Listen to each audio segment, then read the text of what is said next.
Aula sobre bacias hidrográficas brasileiras. Eu coloquei aqui as 4 mais importantes, tá? Na aula gravada a gente tem todas no mapinha. Eu coloquei aqui as 4 bacias mais importantes, falou? A bacia amazônica, essa de verde. A bacia Tocantins-Araguaia, essa acinzentada aqui, bem alongada. A bacia do São Francisco, essa de azul. E a bacia do Paraná, essa de laranja, tá? A gente vai passar rapidamente por elas. Eu vou acrescentar uma informação, tá? Tem uma novidade aqui, informação que não tem nas aulas, mas é só para a gente associar nesse mapinha do Brasil que está aqui embaixo, beleza? Bom, quando falamos de bacia amazônica, é importante toda vez que tratamos sobre bacia hidrográfica, a gente lembrar de um conceito da hidrografia chamado de regime, tá? O regime em uma bacia hidrográfica, isso cai muito nos vestibulares, o regime em uma bacia hidrográfica, ele nos mostra qual é o fator que faz variar o volume de água dos rios, tá? Então, regime em uma bacia hidrográfica é qual o fator que condiciona o aumento ou diminuição dos volumes de água dos rios de uma bacia hidrográfica. No caso do Brasil, todas as bacias hidrográficas têm regime pluvial, ou seja, o regime da chuva. Então, quando tem chuva, o rio enche, quando não tem chuva, o rio esvazia, chama vazante, tá? Podendo secar ou só diminuir o volume de água.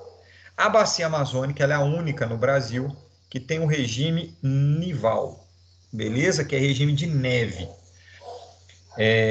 Porque importantes rios que contribuem, são contribuintes com o volume total de água da bacia amazônica, eles nascem nas cordilheiras dos Andes. Isso quer dizer que, quando vem o degelo da neve da cordilheira, no período do verão, esses rios ganham em volume de água. Quando vem o congelamento, período do inverno, esses rios perdem em volume de água.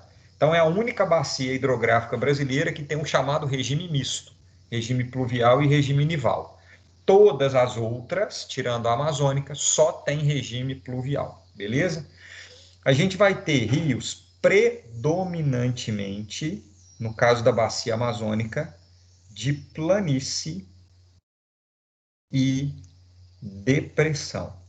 Predominantemente rios de planície e rios de depressão. Tanto a planície quanto a depressão, elas têm um relevo mais suave, o que garante para a bacia amazônica altíssima navegabilidade.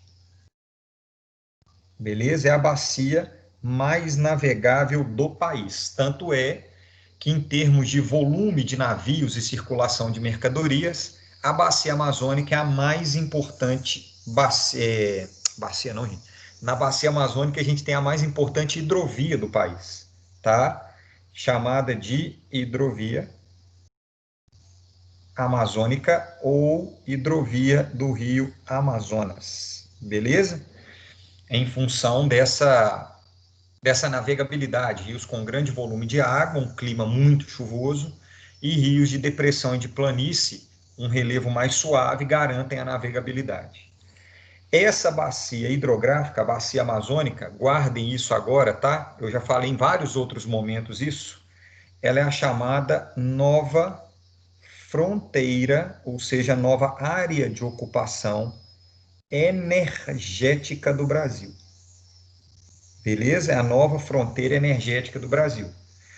Se a gente pensar os últimos grandes, maiores investimentos em geração de hidroeletricidade, a bacia amazônica é a que recebe e recebeu maiores investimentos.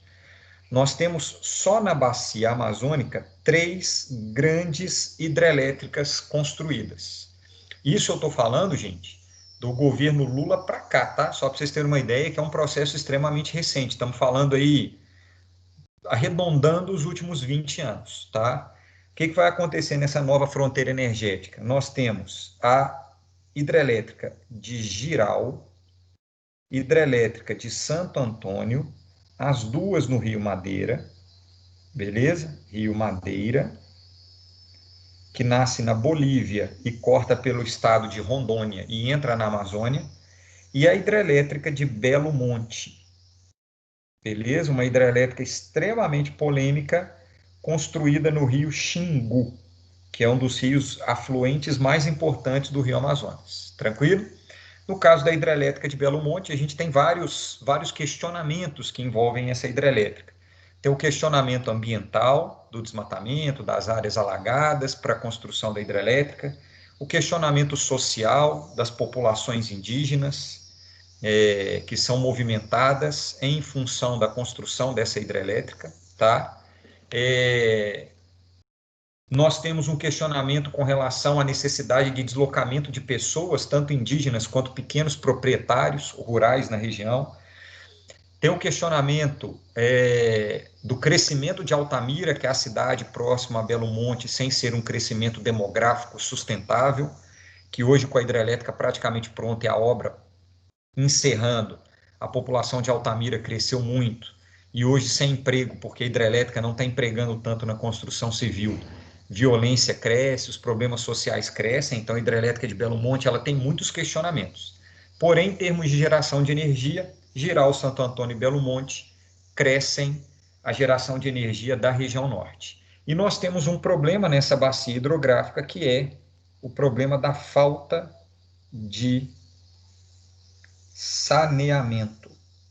A falta de saneamento básico na região norte do Brasil, que dá aí os dados mais atualizados do PNAD, do Programa Nacional por Amostra Domiciliar, que é feito pelo IBGE, dá em torno de 20% da região norte só com acesso a saneamento básico. 80% da população não tem saneamento básico e em algumas cidades chega perto de 100% sem saneamento básico, ou seja, esgoto a céu aberto, lançado direto nos rios, no solo e etc., contaminando toda a água e o solo da bacia hidrográfica. Isso é um problema grave.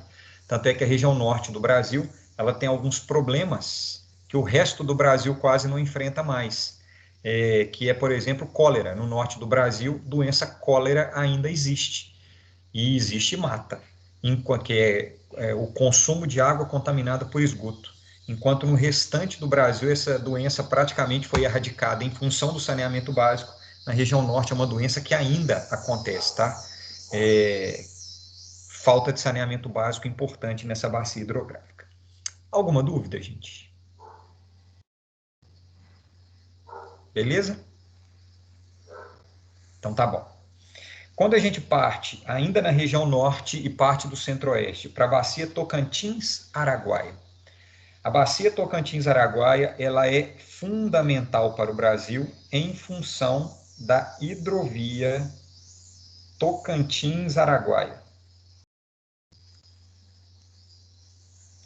Essa hidrovia, ela é importantíssima porque ela favorece o escoamento de atividades e produtos da agropecuária produzidos no Brasil Central, tá? Se a gente pegar aqui o Centro-Oeste, Mato Grosso, Goiás, região Norte, Tocantins, Pará, são grandes produtores da pecuária, da proteína bovina, proteína animal, e da agricultura, soja, milho, trigo, sorgo, que é uma variedade do milho.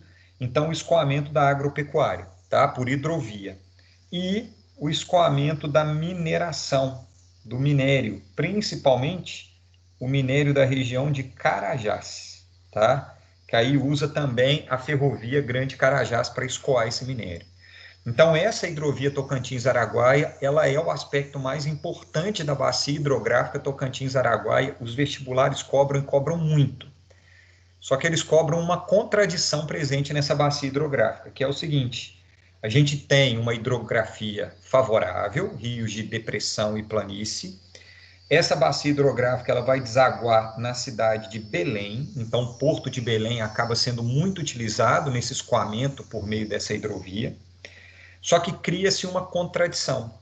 Quem mais usa a hidrovia, principalmente os agropecuaristas do Brasil Central, é quem mais degrada essa hidrovia. Por quê? Porque a agropecuária no Brasil Central, ela produz altas taxas de desmatamento. E esse desmatamento, especialmente do cerrado, e um desmatamento da mata galeria, desmatamento da mata ciliar, resulta, já que eu tirei a vegetação, no aumento da erosão. E esse aumento da erosão tem como consequência direta o assoreamento. E esse assoreamento significa que a gente vai ter a formação de grandes bancos de areia nos principais rios da bacia hidrográfica, muito sedimento sendo depositado, mais do que o rio suporta. E aí os navios, as balsas que passam pela hidrovia Tocantins-Araguaia, levando a agricultura e a pecuária de quem desmatou, acabam tendo dificuldade nessa navegação. Então, a erosão e o desmatamento produzem na bacia Tocantins-Araguaia a redução da navegabilidade. Beleza? Reduz a navegabilidade. Tanto é que essa época do ano agora, que é a época seca, que esses rios diminuem de volume, já que a gente tem um regime pluvial, faltou chuva, diminui o volume de água, continua tendo, mas diminui bastante. Tem vários rios desses que são usados como hidrovia, mas que na época seca não dá para usar mais. Porque como a quantidade de sedimentos no fundo do rio ela é muito grande em função da erosão pelo desmatamento, provocado pela pecuária e pela agricultura, acaba que nessa época do ano não dá para usar esses rios. Eles só vão ser usados no período do verão, quando esses rios estão cheios. Então, quando chega novembro, dezembro, janeiro, fevereiro, março, aí esses rios passam a ser usados. Quando entra abril para maio, maio, junho, julho, agosto, setembro, os rios diminuem de volume e aí não dá para usar o rio para navegação e tem que voltar para o transporte tradicional e mais caro, que é o rodoviário, escoando essa produção para os portos do Brasil inteiro, encarecendo esse período da seca, encarecendo o meio de transporte e encarecendo o preço final do produto. Então, fiquem atentos para essa contradição. Quem mais usa a hidrovia Tocantins-Araguaia é quem mais degrada a hidrovia Tocantins-Araguaia. Beleza? Dúvida, meu povo? Tranquilo? Indo para a próxima, então. Bacia do São Francisco. A Bacia do São Francisco, o Rio São Francisco, ele é famosíssimo em função dos seus vários nomes, né? Na aula gravada eu falo de todos os nomes. O Nilo brasileiro talvez seja o nome que mais tem a ver com a importância do Rio São Francisco, porque o Rio São Francisco, ele é o maior rio perene no sertão nordestino. Isso faz com que ele tenha uma importância socioeconômica das mais relevantes. Para mim, opinião minha, o Rio São Francisco é o rio mais importante do Brasil. Tá? Não existe nenhum rio tão importante quanto o Rio São Francisco, por um motivo relativamente simples. O Rio São Francisco ele é o principal rio perene do sertão nordestino. Quando eu falo que ele é o principal, é porque existe um outro rio perene também no sertão, tá? Que é o rio Rio Parnaíba. Vou passando na frente aqui que eu estou colocando o computador para carregar, meu povo. É o rio Parnaíba, tá? Que é um rio que está lá no Piauí e no Maranhão, que ele é o segundo maior rio perene do Nordeste, tá? Do sertão nordestino. Então, o rio perene, por ser um rio perene, tem a sua importância socioeconômica.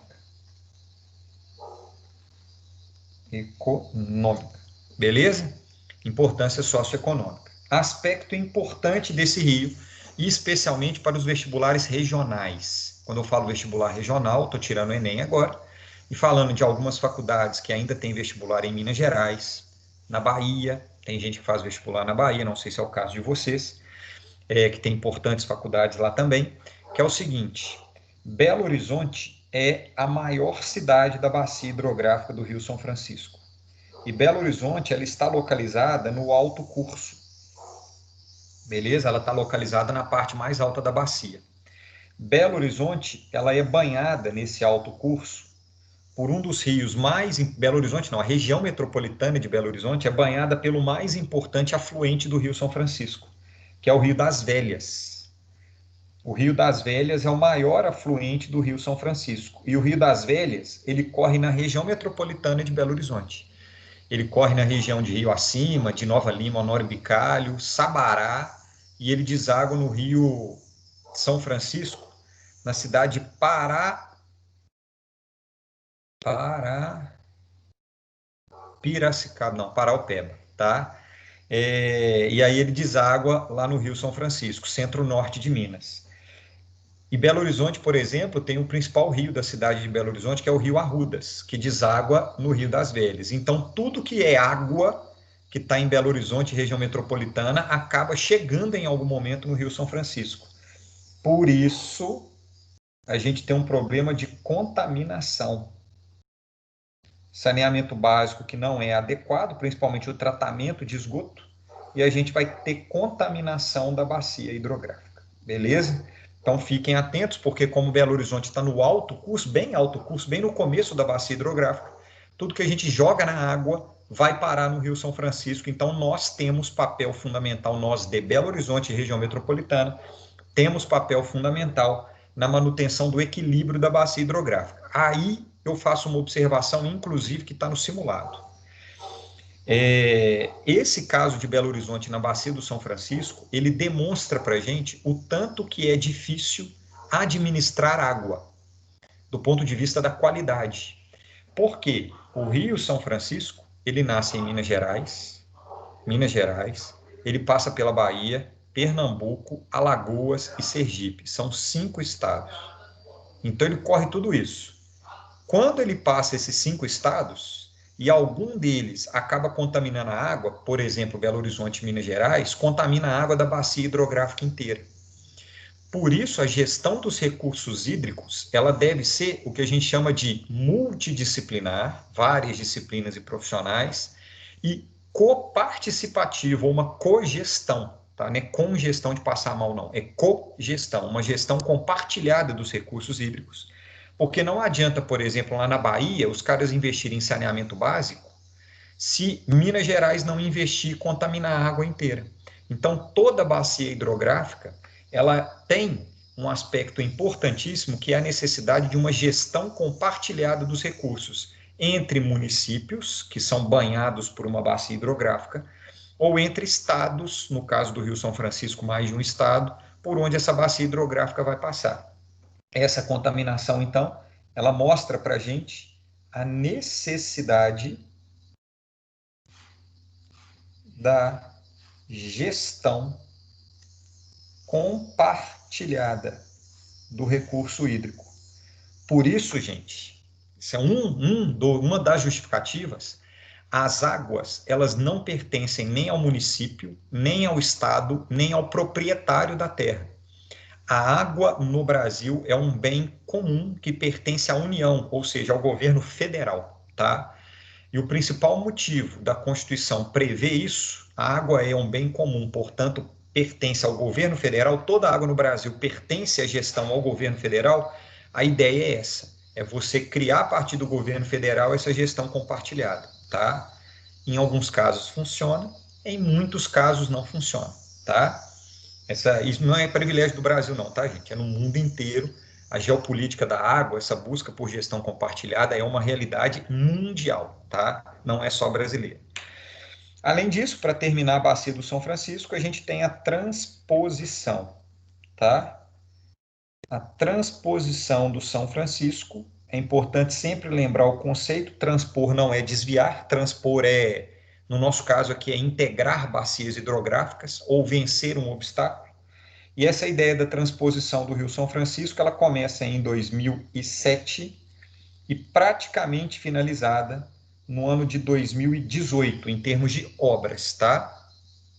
Em 2020 foi aberto, foi ligado a última bomba para fornecer água para o último canal, mas em termos de obra do São Francisco, a gente pode falar que ela praticamente foi finalizada em 2018, praticamente porque ela está com mais de 98% da obra finalizada. E o grande objetivo dessa transposição é perenizar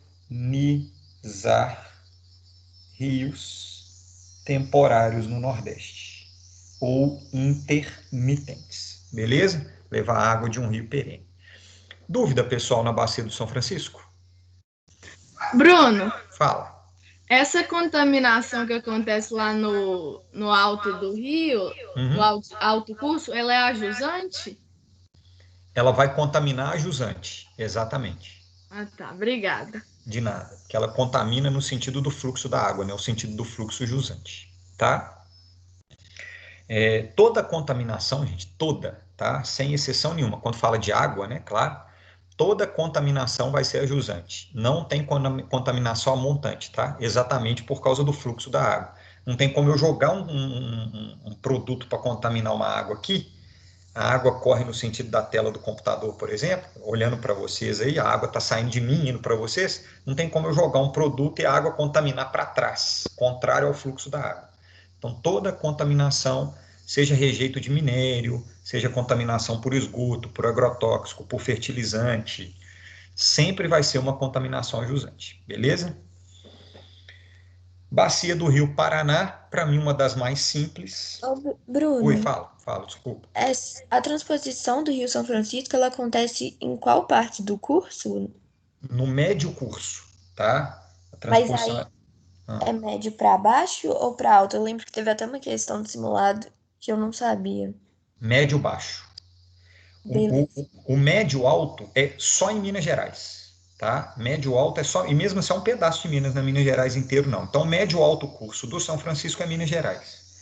Como a transposição do Rio ela está acontecendo entre os estados da Bahia e de Pernambuco, estou só puxando aqui como se fossem os canais, tá, gente?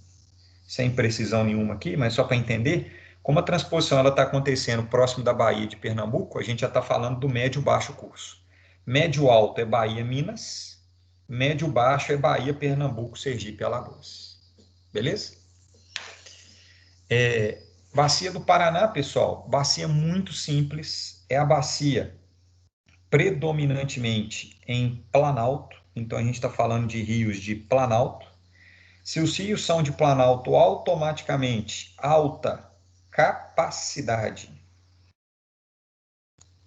de geração de energia, é a bacia hidrográfica que mais gera energia no Brasil. Cerca de 60% de toda a energia hidrelétrica gerada no Brasil vem da bacia do Paraná, sendo que só Itaipu representa quase 30%, tá? Então a bacia do Paraná é a que tem mais usinas hidrelétricas, é a que tem maior capacidade de geração de energia, predominantemente rios de Planalto, beleza?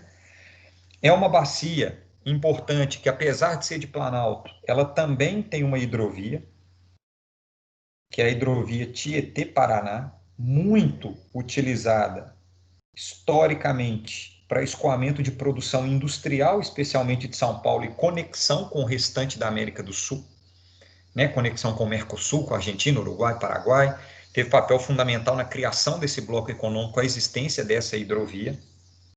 E, exatamente por isso, ela é transfronteiriça. Inclusive, essa característica de extrapolar as fronteiras brasileiras faz com que haja, só mudar a cor aqui, haja conexão do rio Paraná com o rio Paraguai, que vira o Rio da Prata, beleza?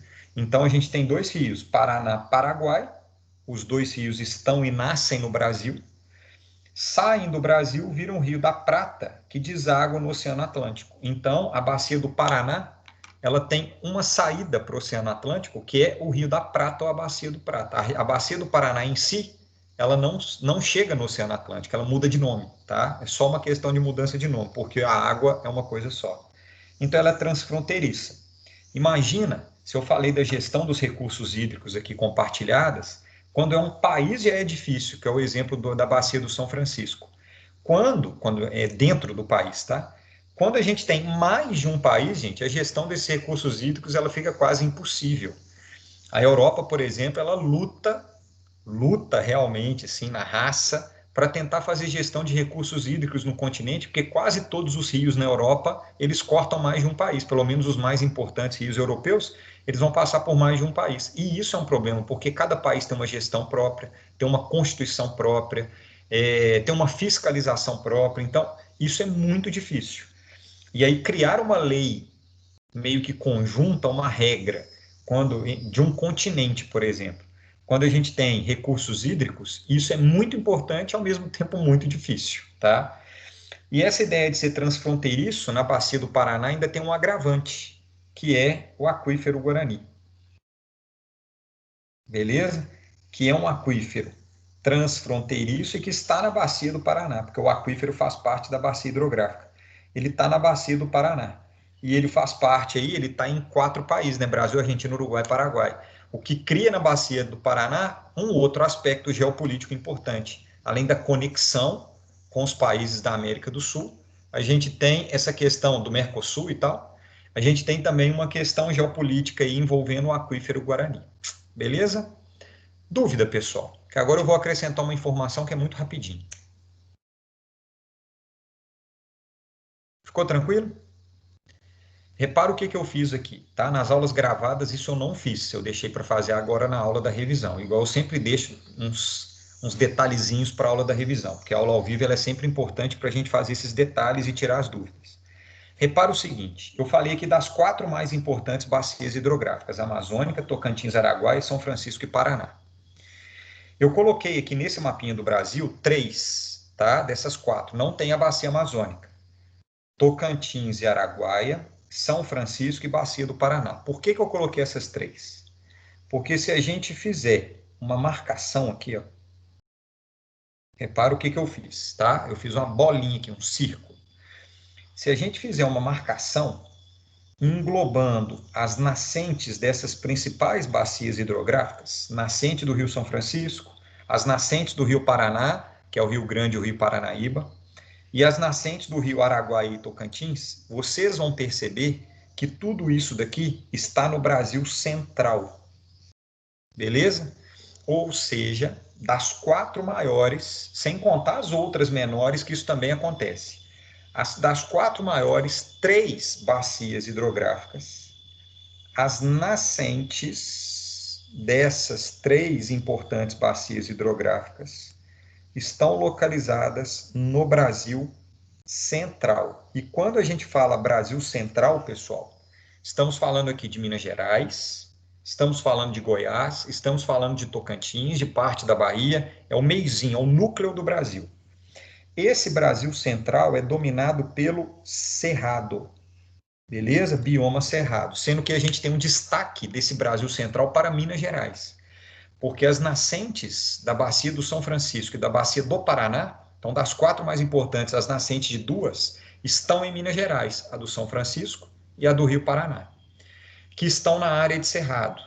Por isso, o Cerrado brasileiro é chamado de caixa d'água do Brasil, porque ele recebe a água da chuva, armazena no lençol freático, que vira nascente de grandes e importantes bacias hidrográficas brasileiras. Minas Gerais, então, é chamada de o centro da caixa d'água do Brasil. Então, se vocês virem essa expressão no vestibular, Minas Gerais ou Cerrado, a caixa d'água brasileira, é por causa da formação das nascentes de importantíssimas bacias hidrográficas brasileiras. Das 4 mais, 3 nascem no Brasil Central, no Cerrado, e 2 em Minas Gerais. Tá? Dessas 4, 2 estão em Minas Gerais. A caixa d'água do Brasil. Por isso, do ponto de vista hídrico, é fundamental preservar o cerrado, pessoal. É fundamental preservar galeria e mata ciliar. Porque se não preservar esse bioma, acaba com a água. Porque o bioma é fundamental para garantir infiltração, para garantir chuva, para garantir permanência de água em lençol freático, para garantir nascente para rio. Se você desmata e substitui por pastagem, desmata e substitui por soja, o famoso deserto verde, a consequência, além de biológica, a consequência climática e hidrográfica é a falta d'água. Então, quando a gente fala de crise hídrica no Brasil, muita gente associa só a chuva. Ah, faltou chuva, crise hídrica. A crise hídrica é um aspecto muito mais amplo. Tem a ver com qualidade de água, tem a ver com desmatamento do cerrado, tem a ver com ocupação do Brasil central, tem a ver com interferência na caixa d'água do Brasil. Então, guardem isso. Brasil Central, caixa d'água brasileira, nascente das mais importantes bacias hidrográficas nacionais. Tirando a Amazônia, as outras todas nascem no Brasil Central. Em Minas Gerais, tem papel fundamental nisso. Beleza? Ficou alguma dúvida? Ah, deixa eu só escrever aqui então. Só para vocês terem um registro aí. Então, nascentes no Brasil Central é chamado popularmente de caixa